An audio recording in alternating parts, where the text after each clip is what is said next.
Hello everyone, welcome to Dexter Cam. आज हम लोग बात करने जा रहे हैं अध्याय बैच में थर्मोडायनेमिक्स के लेक्चर नंबर 4 के बारे में। लेक्चर नंबर 3 तक यार हम लोगों ने वर्क को डिस्कस कर लिया था पूरी तरह से। वर्क के हमने क्वेश्चंस दिए थे, होमवर्क वाले क्वेश्चंस की फिर से क्लास आएगी, उसी में क्वेश्चन डिस्कस करेंगे और कुछ क्वेश्चन मैं लगवाऊंगा भी अलग से। तो होमवर्क वाले question plus problem solving class एक ले आऊँगा थर्मोडायनेमिक्स की, जिससे तुम्हें कंफर्ट आ जाए।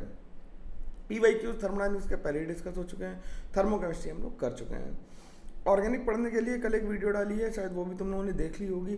कैसी लगी उसे कमेंट करके ज़रूर बताओ। 90 डेज़ का प्लानर भी आने वाला है और आयनिक इक्विलिब्रियम के हम लोगों ने आयनिक इक्विलिब्रियम तक अपने क्या कर लिए हैं, PYQs भी कर लिए हैं। अब जो PYQs मेनली बचे हुए हैं वो बचे हुए हैं इनऑर्गेनिक के। तो इनऑर्गेनिक के PYQs भी मैं जल्दी जल्दी कराने की कोशिश करूँगा, जिससे कि तुम्हारा सारा कुछ हो जाए यार, कुछ छूटे ना, है ना। और यार 2023 तभी शुरू हो पाएगा जब 2022 ख़त्म हो जाए। उसे ख़त्म करने में छोटे छोटे चैप्टर बचे हैं, उनके PYQs भी मैं लेके आऊँगा। इनऑर्गेनिक के PYQs भी कराऊँ क्या? चलो करा ही दूँगा, ठीक है। तो आज का जो क्लास है, आज की जो क्लास हम लोग डिस्कस करेंगे वो बेसिकली हम लोग फर्स्ट लॉ ऑफ थर्मोडायनेमिक्स की परेशानियों को डिस्कस करेंगे। और हम लोग बात करेंगे किसकी? हम लोग बात करेंगे ग्राफिकल रिप्रेजेंटेशन ऑफ कर्व्स की, ठीक है। हम लोग कैसे कैसे कर्व से कैसे अपने इंटरप्रेट करते हैं, वर्क कैसे निकालते हैं एरिया अंडर द कर्व से, और बाकी चीज़ों को हम लोग ग्राफ के माध्यम से पढ़ने की कोशिश करेंगे, ठीक है। आज तो हम लोगों को पता है कि नोट्स हमें कहाँ पे मिलते हैं। नोट्स हमें पता है कि अपनी प्यारी वेबसाइट पे ही मिल जाते हैं, dextercam.in पे। टेलीग्राम चैनल को ज़रूर ज्वाइन कर लो। मैं कुछ कुछ इन्फॉर्मेशन अब केवल टेलीग्राम पे ही दूंगा, जो इस पर नहीं मिलेगी। कुछ कुछ नोट्स में डाल रहा हूँ टेलीग्राम पे, कुछ क्वेश्चंस भी डालूंगा टेलीग्राम पे, लेकिन अभी के लिए भाई उसे ज्वाइन करना जरूरी है। वहाँ पे ज्वाइन कर लो, जिससे वहाँ पे रखो, है ना। क्योंकि यूट्यूब चैनल पे डालना मुश्किल होता है, टेलीग्राम पे डालना फटाफट आसान होता है ना। तो बात शुरू कर लेते हैं अपनी। Graphical comparison between adiabatic reversible and irreversible process, ठीक। सबसे पहले देखते हैं for same final pressure and work. अगर हमें सेम फाइनल प्रेशर और वर्क करना है तो एक्सपेंशन के लिए क्या होगा, इस बारे में हमें डिस्कशन करना है। तो अगर हम ग्राफ प्लॉट करें तो हम ग्राफ प्लॉट कर देते हैं इस तरह से। ले लेते हैं ग्राफ को, थोड़ा सा इधर बना लेते हैं इसे, ठीक है। तो ये हमने कर्व ले लिया, PV कर्व, ठीक है। अब PV कर्व ले लिया, हमें कंपैरिजन करना है रिवर्सिबल और इरिवर्सिबल के बीच में। देख लो ऊपर लिखा हुआ है रिवर्सिबल और इरिवर्सिबल के बीच में कंपैरिजन करना है। तो कैसे करेंगे? किसी पॉइंट P से शुरू करेंगे, किसी पॉइंट A से शुरू कर दिया, A से मान लिया हमने कहीं पे हम B तक पहुंचे और ये हम एडियाबैटिकली नीचे आ गए उतर के। क्या किया हमने? रिवर्सिबल एडियाबैटिक एक्सपेंशन किया। ये क्या है? रिवर्सिबल एडियाबैटिक एक्सपेंशन किया, ठीक। हमने क्या किया? रिवर्सिबल एडियाबैटिक एक्सपेंशन किया। अब ध्यान सुनना, मेरी बात थोड़ा सा डिफिकल्ट है क्योंकि एनालिसिस का पार्ट आता है तो दिमाग चकराता है। और तुमने कितना डिस्कस किया ये सब क्लास में, ये भी बताना कि ऑफलाइन क्लास में कितना डिस्कस किया या ऑनलाइन में किसने किसने कितना डिस्कस किया। लेक्चर की लेंथ बड़ी नहीं होनी चाहिए, लेक्चर बढ़िया होना चाहिए। लेंथ से कोई क्वालिटी थोड़ी आती है ना। जैसे ज़िंदगी है ना, ज़िंदगी लंबी नहीं बढ़िया होनी चाहिए, है ना। तो हम लोग क्या करें कि अगर हम PV कर्व के under area under the curve निकालना है तो area under the PV curve कुछ ऐसा आएगा। ये एरिया आ जाएगा पूरा, area under the PV curve ये वाला एरिया आएगा। बोलो भाई, इतनी बात समझ में आ रही है? जितना शेड कर रहा हूँ ये एरिया सब PV कर्व के अंडर में ही आ जाएगा, ठीक। अब हमें ये वर्क है कौन सा? रिवर्सिबल वर्क है। ये W रिवर्सिबल है, तो हमने वॉल्यूम, इनिशियल वॉल्यूम V1 से V रिवर्सिबल तक हमने इसे एक्सपेंड किया, V1 से V रिवर्सिबल तक किया। अब हमने क्या करना है? एडियाबैटिक हमने इरिवर्सिबल काम किया, तो हम क्या कर रहे हैं? इरिवर्सिबल काम करने के लिए हम पहले क्या आ गए? किसी पॉइंट C तक आ गए आइसोकोरिकली। फिर हमने वॉल्यूम बढ़ाना शुरू किया, और अगर हम B तक पहुंचे तो देखो, जब B तक पहुंचोगे तो वर्क कितना आएगा? वर्क ये एरिया अंडर तक करवा जाएगा, क्योंकि आइसोकोरिक प्रोसेस में तो कोई काम होएगा नहीं। तो ये तो कॉमन वर्क हो गया जो शेडेड है, ठीक। जो बचा हुआ वर्क है उसे कंपनसेट करने के लिए, बचा हुआ वर्क कौन सा है, ये वाला वर्क है जो अभी नहीं हुआ है, ये बचा हुआ है, इसे हमें कंपनसेट करना है। क्योंकि सेम अमाउंट ऑफ वर्क करना है तो हम क्या करेंगे, वॉल्यूम को अब हम ज़्यादा एक्सपेंड करेंगे। तो हमने किसी वॉल्यूम कहाँ तक एक्सपेंड कर दिया, हमने इसे एक्सपेंड किया वी इरिवर्सिबल तक, वी इरिवर्सिबल तक किया एक्सपेंड, वी इरिवर्सिबल तक किया। तो जो एरिया आया, कंपनसेटरी एरिया आया, वो ये वाला आया। अब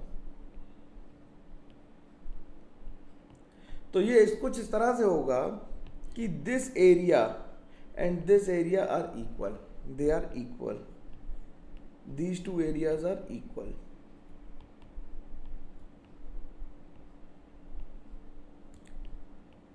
तभी ये पॉसिबल है।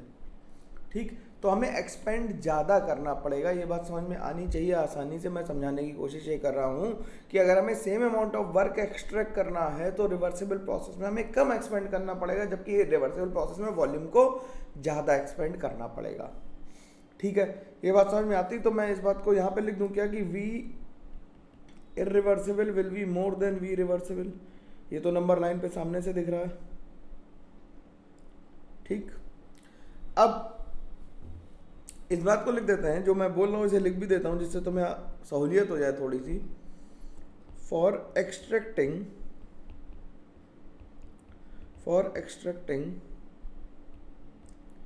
सेम अमाउंट ऑफ वर्क, अगर हमें सेम अमाउंट ऑफ वर्क चाहिए, we need to expend the gas more in irreversible process than in reversible process। बात समझ में अगर आई है तो लाइक बटन बनता है दबाना। कि ये डिस्कशन बहुत इंपॉर्टेंट है, जेई ने सीधे सीधे एडवांस में ऐसे क्वेश्चन पूछ रखे हैं जैसा मैं डिस्कस कर रहा हूँ। ठीक, तो ये बात समझ में आ गई कि हमें ज़्यादा, अगर सेम अमाउंट ऑफ वर्क करना है तो इरिवर्सिबल में हमें ज़्यादा काम करना पड़ेगा, किससे, रिवर्सिबल से। ये बात समझ में आनी चाहिए सबको, इसमें कोई दिक्कत किसी को नहीं आनी चाहिए। अब अगर हम कंप्रेस करें, बिल्कुल सेम कंप्रेस करने का तरीका देखते हैं क्या। हमने फिर से पीवी कर्व बना लिया। ठीक, अब मान लेते हैं पॉइंट बी से पहुंचना है पॉइंट ए से हमें, तो हम कैसे गए, एडियाबैटिकली रिवर्सिबली गए ऊपर। अब ये क्या हो गया, रिवर्सिबल एडियाबैटिक कंप्रेशन हो गया। क्या हो गया ये, रिवर्सिबल, इधर लिख देते हैं ऐसे,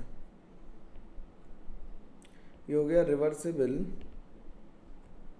ओहो इधर भी नहीं लिख सकते क्योंकि इधर भी ड्राइंग बनानी, यहाँ पे लिख देते हैं, ये रिवर्सिबल एडियाबैटिक कंप्रेशन हो गया। क्या हो गया, कंप्रेशन हो गया।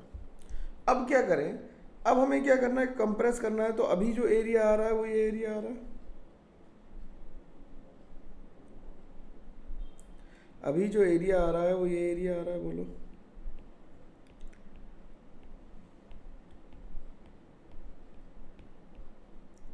अभी जो एरिया आ रहा है वो ये एरिया आ रहा है जो शेड कर दिया, ये वर्क के बराबर है। ठीक, area under the PV curve. अब हमने कंप्रेस करना है तो हम पहले क्या करेंगे, आइसोकोरिकली ऊपर चले जाएंगे सेम प्रेशर पे और फिर कंप्रेस करेंगे। अगर तुमने इसे बी तक कंप्रेस कर दिया, पीछे तक लाइन ले आए पूरी, तो जो एरिया आएगा वो पूरे इस रेक्टेंगल का एरिया आ जाएगा। तो वर्क तो ज़्यादा आ जाएगा भाई लोग, बोलो, वर्क पूरा ये सब आ जाएगा ना वर्क, तो हमें ज़्यादा हो जाएगा वर्क। हमें करना कितना है वर्क, हमें बराबर करना है रिवर्सिबल के। तो रिवर्सिबल के बराबर वर्क करने के लिए क्या करेंगे, जब हम कंप्रेस करेंगे तो इस बारी कम कंप्रेस करेंगे जिससे जो वर्क आए वो कम आए। अब ये जो वर्क है देखो, ये तो जो क्रॉस हो गया ये तो कॉमन वर्क है। इस बार क्या होगा, ये जो वर्क आएगा ये एरिया और ये एरिया क्या होंगे, सेम होंगे, तो ये दोनों क्या है, area have to be same. ठीक है, तो इस बार हमें कम कंप्रेस करना पड़ा, तो यहाँ पे हम v इरिवर्सिबल लिख सकते हैं और यहाँ पे v रिवर्सिबल लिख सकते हैं। तो इसके लिए भी v इरिवर्सिबल जो होगा वो v रिवर्सिबल से ज़्यादा होगा। ठीक, क्योंकि नंबर लाइन पे हमें कंप्रेस कम करना पड़ा, लेकिन बड़े नंबर क्योंकि कंप्रेशन कर रहे थे तो बड़े नंबर से थोड़े छोटे कम नंबर तक करना पड़ा। कम कंप्रेस किया है, लेकिन v रिवर्सिबल जो है वो अभी भी छोटा है क्योंकि हमने ज़्यादा कंप्रेस कर दिया, क्योंकि वॉल्यूम पीछे चला गया, नंबर लाइन से देख रहे हैं। ये बात आसानी से समझ में आनी चाहिए। अब बात करते हैं comparison between isothermal and adiabatic process. Isothermal और एडियाबैटिक प्रोसेस में कंपेयर हम कैसे करें।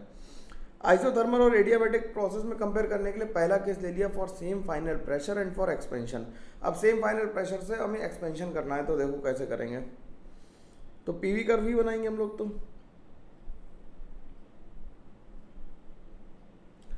पीवी कर्व बना रहे हैं, इस बार वर्क सेम नहीं है, ध्यान रखना।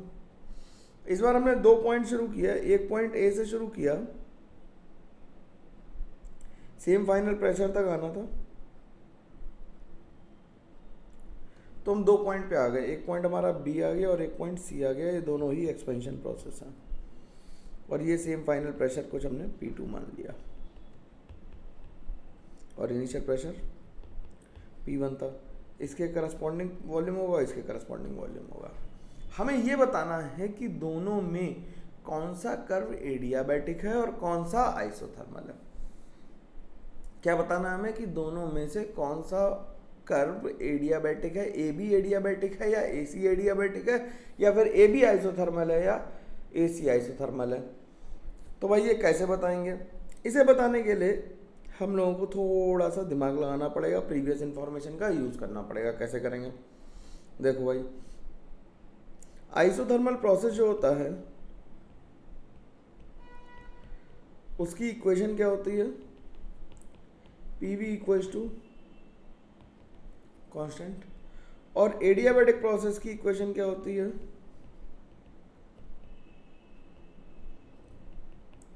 PV raise to the power gamma is equals to constant. PV raise to the power gamma is equals to constant, और हम जानते हैं gamma is always greater than 1। तो स्लोप किसका ज़्यादा होगा, स्लोप उसका ज़्यादा होगा जो एडियाबैटिक होगा, क्योंकि उसमें पावर गामा के हिसाब से आ रहा है। अगर वैसे देखना चाहो, इसे और प्रूव करना चाहो, तो मैं स्लोप को ही प्रूव कर सकता हूँ। आई कैन डू दैट, करके दिखाऊं, चलो कर देते हैं भाई। अगर हमें पीवी इक्वल्स टू कांस्टेंट दे रखा है आइसोथर्मल के लिए, तो इसका डी हम ले लेते हैं, D of PV will be equals to D of constant. अगर हमने इसे डिफरेंशिएट किया हो तो आएगा P D V plus V D P equals to 0। तो D P by D V जो हमारा स्लोप है वो किसके बराबर आ जाएगा, माइनस पी अपॉन वी के बराबर आ जाएगा। आ गया। आइसोथर्मल के लिए स्लोप कितना है, क्या आ गया, D P by D V minus P upon V आया। ठीक, अब एडियाबैटिक के लिए देखते हैं। फॉर एडियाबैटिक प्रोसेस, इसे और नीचे कर लेता है। ठीक, for adiabatic process the equation is P V raise to the power gamma equals to constant.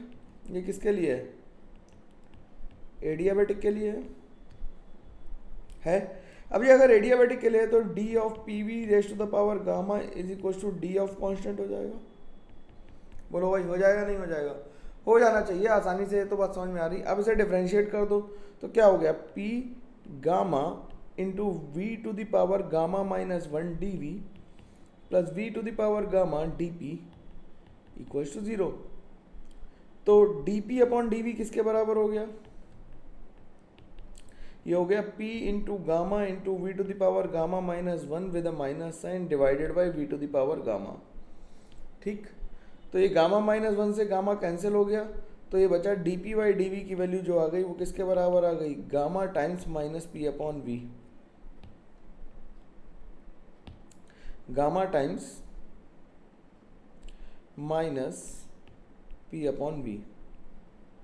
ठीक, तो गामा क्योंकि ग्रेटर देन 1 है, इसीलिए जो स्लोप होगा वो आइसोथर्मल का ज़्यादा होगा। ठीक है, तो आइसोथर्मल का स्लोप कम होगा और गामा यानी एडियाबैटिक का स्लोप ज़्यादा होगा। कैसे होगा?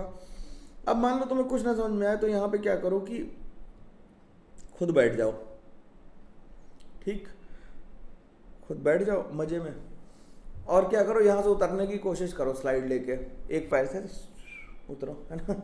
ठीक, अगर उतरोगे तो किस में, कौन से स्लोप में जल्दी नीचे आ जाओगे? बी से ए से सी पे जल्दी पहुँचोगे या ए से बी पे जल्दी पहुँचोगे? तो तुम्हें पता लगेगा ए से सी पे, क्योंकि स्लोप ज़्यादा है। अगर इस पर टेंजेंट खींच दें, देखो टेंजेंट खींच दें तो स्लोप किस पे ज़्यादा है? स्लोप इसका ज़्यादा है। ठीक, टेन थीटा किस पे ज़्यादा आ रहा है? इधर ज़्यादा आ रहा है। तो जिसका स्लोप ज़्यादा है उसके लिए क्या कहेंगे? उसके लिए उतरना ज़्यादा आसान होगा, यानी कि जो कर्व होगा वो ऊपर वाला क्या होगा? आइसोथर्मल होगा, और नीचे वाला क्या होगा? एडियाबैटिक होगा। बात समझ आई? ऊपर वाला आइसोथर्मल होगा, नीचे वाला एडियाबैटिक होगा। क्यों? जिस पे उतरना आसान काम है वो क्या है? वो एडियाबैटिक है। तो इस वॉल्यूम को हम क्या लिख दें? वी एडियाबैटिक लिख दें, और ये वी आइसोथर्मल हो गया। कौन बड़ा है? तो हम ये बताएंगे कि V isothermal is greater than V adiabatic. ठीक, अब टी आइसोथर्मल और टी एडियाबैटिक में कौन बड़ा होगा? टी आइसोथर्मल और टी एडियाबैटिक में कौन बड़ा होगा? क्योंकि एक्सपेंशन हो रहा है तो टेम्परेचर आइसोथर्मल में तो रहा होगा कांस्टेंट। क्योंकि एक्सपेंशन हो रहा है, टेम्परेचर आइसोथर्मल प्रोसेस में तो कांस्टेंट रहा होगा ना मेरे भाई। एडियाबैटिक में एक्सपेंशन की वजह से क्या होगी? कूलिंग आएगी, तो टी जो एडियाबैटिक होगा वो कम हो जाएगा आइसोथर्मल से। टी एडियाबैटिक जो है वो कम हो जाएगा किससे? आइसोथर्मल से। ठीक, तो इस बात को एज ए इंफॉर्मेशन लिख लेते हैं कि जब भी कोई ग्राफ सेम पॉइंट से शुरू हो रहा हो और एडियाबैटिक और आइसोथर्मल में कंपैरिजन करना हो तो ऊपर वाला कर्व हमेशा आइसोथर्मल होगा और नीचे वाला हमेशा एडियाबैटिक होगा। ठीक है, तो लिख देते हैं इस बात को हम। When the expansion is taking place, when the expansion is taking place from same initial pressure, then the lower curve will always be adiabatic and the upper curve will always be isothermal. ठीक, तो ये बात हम ध्यान रखेंगे, इसमें करने में कोई दिक्कत नहीं आनी चाहिए, किसी को भी बात समझ में आनी चाहिए पूरी तरह से। अब कंप्रेशन के लिए देखना है। कंप्रेशन के लिए तो आसानी से देख पाएंगे, क्योंकि अगर हम एक्सपेंशन समझ गए हैं तो कंप्रेशन तो आसान काम है ना। तो हम पी से कहाँ गए? पीवी कर्व बनाया, तो हमने क्या किया कि हमें सेम फाइनल प्रेशर तक जाना है, तो एक कर्व ये बना लिया और एक कर्व ये बना लिया, दो कर्व बना लिए। सेम पी फाइनल तक यहाँ पहुँच गए और सेम पी इनिशियल से हमने शुरू किया और कंप्रेशन कर रहे हैं। अब बताओ, अगर चढ़ोगे पहाड़ तो किधर चढ़ना मुश्किल होगा? जो पहाड़ खड़ा पहाड़ है उस पर चढ़ना मुश्किल है, जो स्लैंट पहाड़ है उस पर चढ़ना मुश्किल है?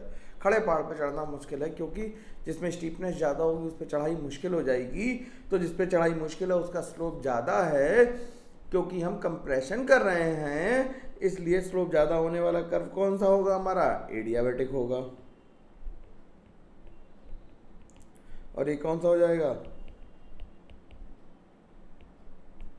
आइसोथर्मल, तो ये V आइसोथर्मल हो जाएगा और ये V एडियाबैटिक हो जाएगा। तो V isothermal is less than V adiabatic हो जाएगा, एक बात। और T आइसोथर्मल और T एडियाबैटिक में, T आइसोथर्मल और T एडियाबैटिक में अगर कंपेयर करोगे तो क्या होगा? जब T आइसोथर्मल और T एडियाबैटिक में कंपेयर करोगे तो तुम्हें एहसास इस बात का होगा कि, किस बात का एहसास होगा? कि जो आइसोथर्मल है उसमें तो टेम्परेचर कांस्टेंट है, लेकिन जब एडियाबैटिक कर्व बनाया, क्योंकि हम उसमें कंप्रेशन कर रहे थे, तो compression on the cost of क्या होगा? इंटरनल एनर्जी होगा, तो उसका टेम्परेचर क्या होगा? बढ़ जाएगा। ठीक है, एक्सटर्नल एजेंट काम कर रहा है, तो टी एडियाबैटिक जो होगा इस बारी वो ज़्यादा आएगा बिकॉज ऑफ कंप्रेशन। ठीक है, इतनी बात आसानी से समझ में आ जानी चाहिए। अब कर रहा है for same final volume, expansion करें और सेम फाइनल वॉल्यूम तक एक्सपेंड करें। अब तो ये कर्व यार मज़ेदार हो गए, फटाफट बन जाएंगे आसानी से हमसे। फिर से पीवी कर्व बना लिया, सेम फाइनल वॉल्यूम तक आना है, तो सेम फाइनल वॉल्यूम तक आ गए। ठीक, सेम फाइनल वॉल्यूम तक आ गए, ए पॉइंट से बी और सी में। कौन एडियाबैटिक है, कौन आइसोथर्मल? अब तो बता दोगे आसानी से कौन एडियाबैटिक और कौन आइसोथर्मल है। ऊपर वाला क्या होगा? हमेशा ऊपर वाला आइसोथर्मल होगा और नीचे वाला एडियाबैटिक होगा। ये पी आइसो हो गया और ये पी एडिया हो गया, तो P iso is greater then P adiabatic. अब तो ये आसानी से समझ में आ रहा होगा, इसमें कोई दिक्कत नहीं आई होगी। अभी हमने बताया था कि इसमें फिर से तुम बैठ जाओ यार और कूदने की कोशिश करो यहाँ सरकने की। ठीक, जब सरकने की कोशिश करोगे तो एडियाबैटिक कर्व में जल्दी से नीचे उतरोगे। ठीक है, अब आगे बात करते हैं। अब अगर कंप्रेशन की बात करनी हो, ठीक, कंप्रेशन की बात करनी हो तो क्या करेंगे? फिर से कर्व बनाएंगे। ये कर्व इसलिए बनवा रहा हूँ क्योंकि बहुत सारे क्वेश्चन सीधे सीधे कर्व के आते हैं और डायरेक्टली जो सॉल्व हो जाते हैं। चवन्नी भर का क्वेश्चन आएगा, सॉल्व हो जाएगा आसानी से, और ये गारंटी है कि मेंस का पेपर पूरा कॉपी से लिखा हुआ आएगा। अगर एक आध चैप्टर को छोड़ना है ऐसे एवरीडे लाइफ यार, उसमें तो कुछ भी पूछ सकते हैं ना, वो तो नित्य दिनचर्या वाली केमिस्ट्री है ना। तो क्या हो गया कि इसमें मान लिया हमने किसी पॉइंट से यहाँ तक है, ठीक, और इसमें यहाँ से यहाँ तक है, सेम फाइनल वॉल्यूम तक। अब की बार क्या हो रहा है? कंप्रेशन हो रहा है। तो कंप्रेशन हो रहा है तो ऊपर वाला कर्व कौन सा होगा?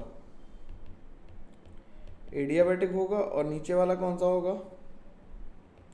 नीचे वाला आइसोथर्मल होगा। अब तो बात आसानी से समझ में आ गई होगी, ये पी आइसो हो गया और ये पी एडिया हो गया। कौन बड़ा है? पी एडियाबैटिक बड़ा है, सामने से दिख रहा है। ठीक है, कोई परेशानी नहीं है। अब बात करते हैं कन्वर्जन ऑफ ग्राफ्स की। मैं कन्वर्ट करके दिखाता हूँ, बाकी आप अपने आप करोगे। मैं एक कन्वर्ट कर देता हूँ। मान लेते हैं हमारे पास कोई एक पीवी कर्व है,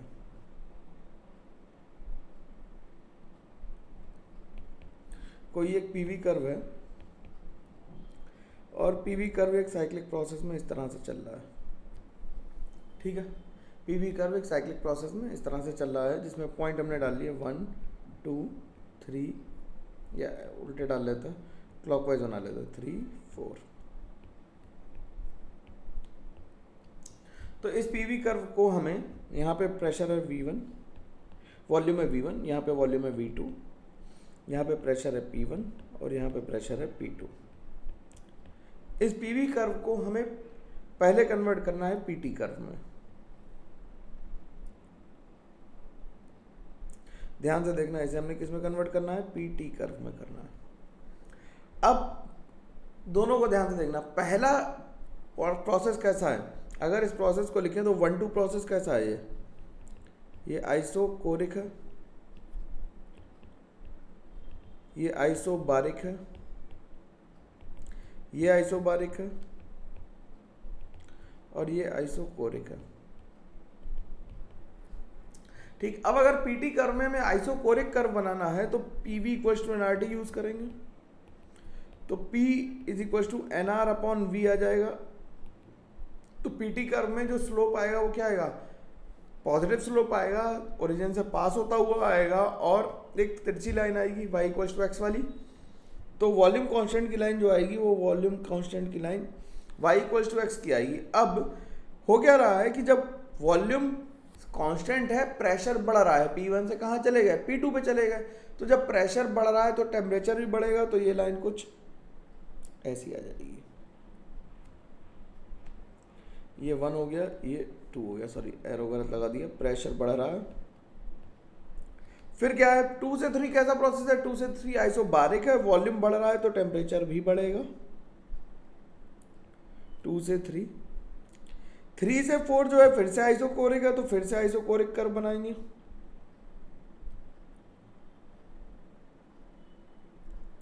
ठीक, और फिर ये आइसोबारिक है, तो ये ग्राफ बन गया, देखो सुंदर सा। ठीक है, आसानी से बन गया। बस तुम्हें ये ध्यान रखना है कि पीवी कर्व में जो वॉल्यूम कांस्टेंट वाली लाइन है वो पीटी कर्व में कैसी हो जाएगी, y equal to X line follow करेगी, इसलिए तिरछी लाइन बनेगी जो ओरिजिन से एक्स्ट्रापोलेट करने पे पास हो जाएगी। ठीक है, अब इसके बाद होमवर्क के लिए तुम्हें दे देते हैं एक सवाल के लिए कि होमवर्क का सवाल क्या है। होमवर्क का सवाल ये है कि तुम्हें इसे हमें ऊपर वाले कर्व को ही वीटी कर्व में कन्वर्ट करना है। ठीक है, ये होमवर्क के लिए है कि वीटी कर्व में इसे कन्वर्ट करना है। ठीक, अब तुम्हारे लिए एक स्टेटमेंट मैं लिख देता हूँ, यहाँ पे जगह छोड़ दी है, लेकिन एक स्टेटमेंट लिख देता हूँ कि अगर पीवी कर्व क्लॉकवाइज है, देखो ध्यान से ऊपर देख लो, अगर पीवी कर्व क्लॉकवाइज है तो पीटी कर्व भी क्लॉकवाइज आएगा और वीटी कर्व एंटी क्लॉकवाइज आएगा। लिख देते हैं इस बात को कि if the PV curve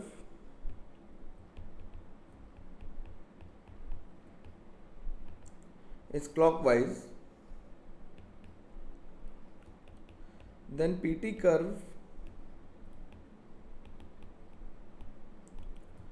will also be clockwise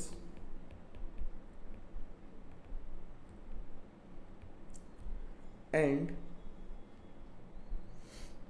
VT curve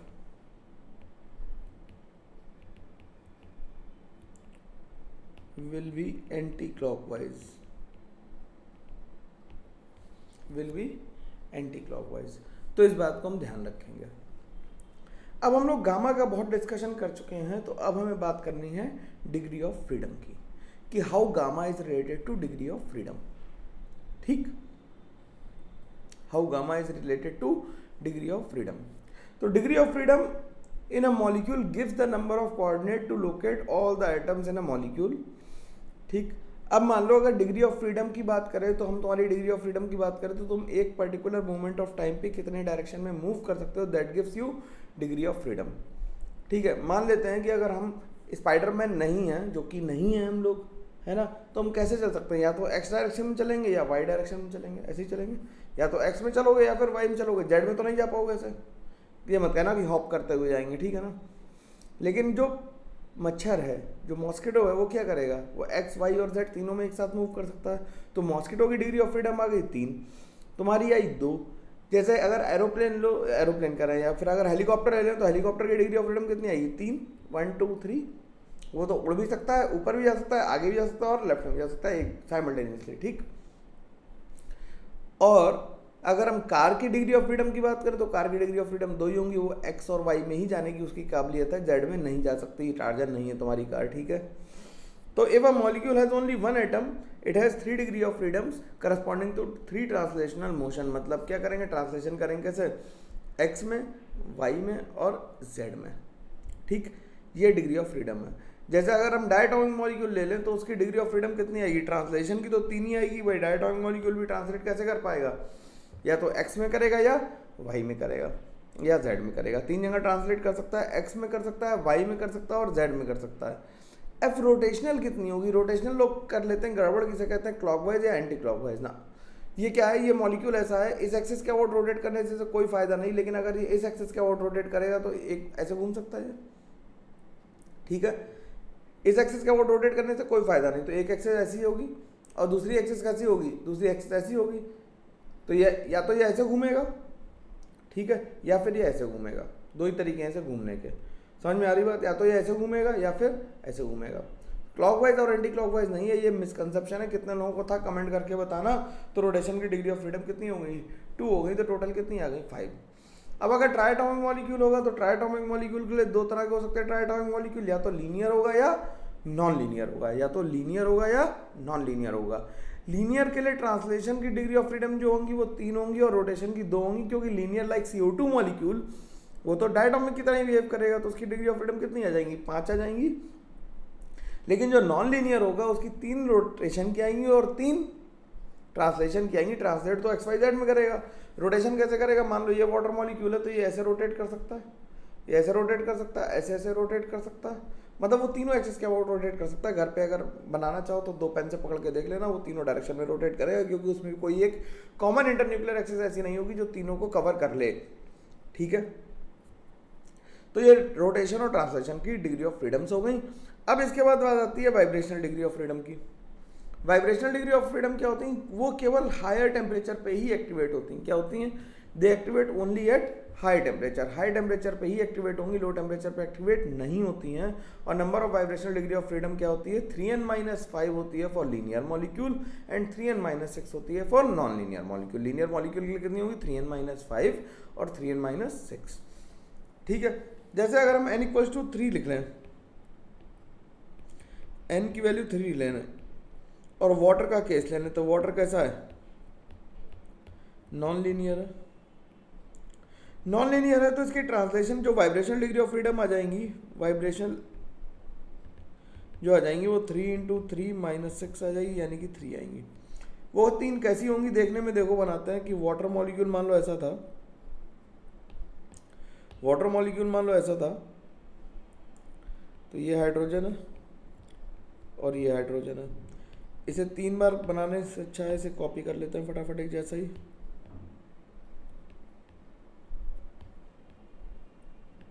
ठीक है, तो देखो क्या होगा, जब वाइब्रेशनल डिग्री ऑफ फ्रीडम आएंगी तो मॉलिक्यूल के बॉन्ड जो होंगे वो वाइब्रेट करना शुरू करेंगे। बॉन्ड जब वाइब्रेट करेंगे तो वो कैसे कर सकते हैं, वो या तो दोनों बाहर की तरफ जाएं, इस तरह से चले, ठीक। This is called symmetric stretch. क्या कहते हैं इसे,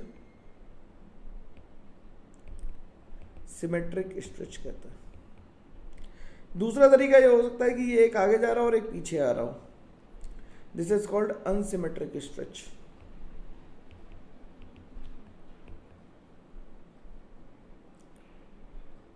स्ट्रेच की STRETCH होती ना, स्ट्रेच,